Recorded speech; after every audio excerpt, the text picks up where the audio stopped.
Hello everyone and welcome to another Top 5 Records video and another one in the series in which I'm taking a closer look at the full discography of the Rolling Stones. And we have arrived in 1981 with this album, Tattoo You. Now, Tattoo You is an album I wasn't looking forward to listening to. I had listened to it before, about 10 or 15 years ago, and it didn't really bother me that much. I didn't like it, I didn't hate it that much, but I thought, I'm gonna revisit now all these albums. And then I read the backstory of this album and I thought, oh my god, after having all these brilliant Rolling Stones albums, this is gonna be a letdown. Why? Because this album is basically a mixture of old songs. And most of the times, these do not sound coherent. Well, what's the story behind this? It's easy. Keith Richards explained this in a couple of years ago. He said that at the time of 1981, they did want to go on tour, but they did not want to go on tour without having an album to back. But there were scheduling conflicts. Now, the true reason of this was that Mick Jagger and Keith Richards did not get along at the time of this album. So they didn't really want to get into the studio. There were scheduling conflicts as well. So one of the engineers took a look at what the Stones had already recorded in the prior decade. And going as far back as having even some backing tracks from 1972, they found material. They found songs, they found backing tracks, and Jagger later on stated, it wasn't that some of these songs were not good, it was just that he hadn't written lyrics or a vocal melody for them, so now he could work on them in the studio and they could make an album of scraps, basically. Now,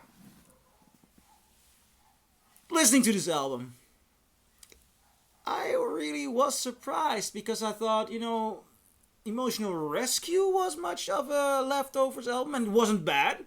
It's an okay album, but it's leftovers from Some Girls. Some Girl leftovers are also ended up on here.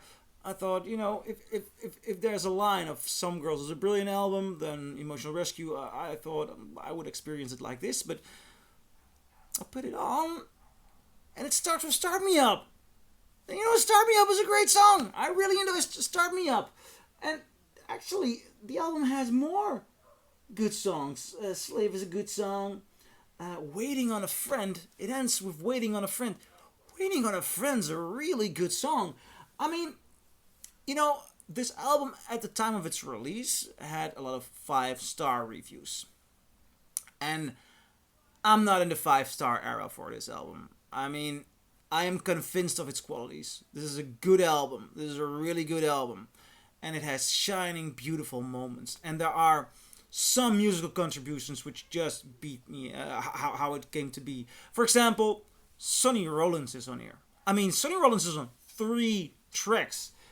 3 tracks with Sonny Rollins. I mean, that is amazing. And the band is doing a great job. Although they've never been together to do this album. It's been made in the studio by engineers and by Jagger coming along and people doing overdubs. And they came up with a mighty fine album. So, Tattoo You, it's...